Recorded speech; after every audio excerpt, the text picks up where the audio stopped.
Dernière Oui. question pour évoquer la vitalité du judaïsme vivant aujourd'hui en France. Quel exemple donneriez-vous en prenant, en faisant référence à tel ou tel chapitre de cette dernière partie de votre ouvrage? Alors, je dirais que petit à petit, c'est un petit peu la conclusion de Sylviane Goldberg, des juifs, entre parenthèses presque, qui sont devenus des Français presque comme les autres. Heureusement qu'il y avait les parenthèses parce que les événements tout récents nous montrent qu'il y a, alors non pas un fond antisémite chez tous les Français, c'est pas du tout ça.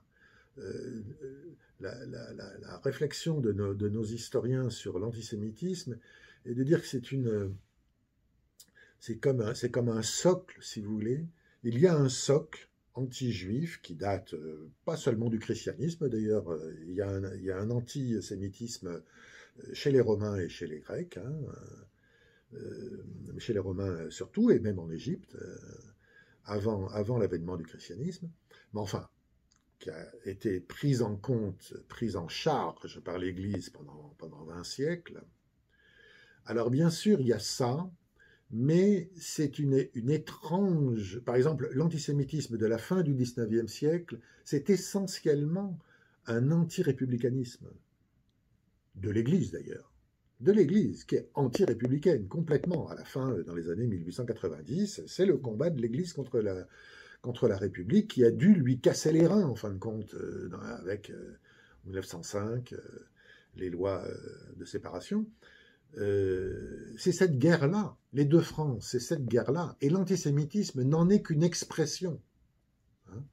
Et donc aujourd'hui, voilà, vous me parlez de vitalité du judaïsme. Oui, oui, il y a cette vitalité du judaïsme qui, vous voyez, qui vient encore.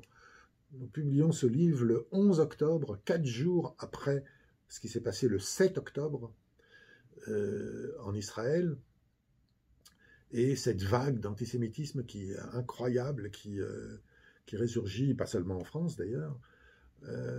Et donc, il y a cette fragilité. Toute cette histoire est une sorte de montagne russe, comme ça, entre une extrême créativité, une extrême euh, vitalité, que, par exemple, pour donner simplement un exemple, il y a un chapitre sur le monde de la chanson, le monde de la musique. C'est tout simplement incroyable. C'est même presque dangereux d'ailleurs. On a souvent hésité pour ne pas faire ce qu'on appelle du name dropping, pour parler bien français, c'est-à-dire dire tiens, un tel, vous saviez pas, il est juif. Bon, ça, c'est les antisémites qui font ça, hein. Donc c'est assez.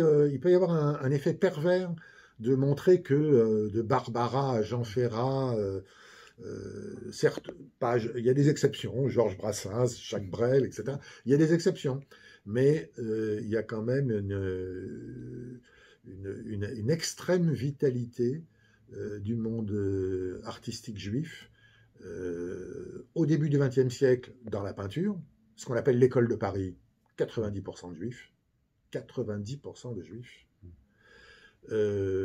Et après, avant et après la guerre, dans la musique typiquement française, là aussi, hein. Mais en même temps, voilà, il y a cette fragilité, et j'espère que ce livre servira à donner des bases, notamment aux écoles. Je voudrais que les professeurs d'histoire s'en emparent, que l'éducation nationale s'en empare, comme elle s'était emparée de notre histoire des relations entre juifs et musulmans.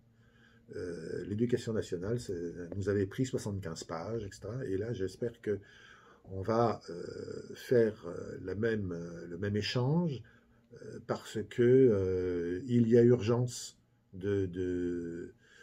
c'est pas seulement, bien sûr, j'étais à la marche contre l'antisémitisme, à Paris, mais c'est pas seulement lutter contre l'antisémitisme, c'est revoir notre vision de la France comme essentiellement plurielle depuis toujours.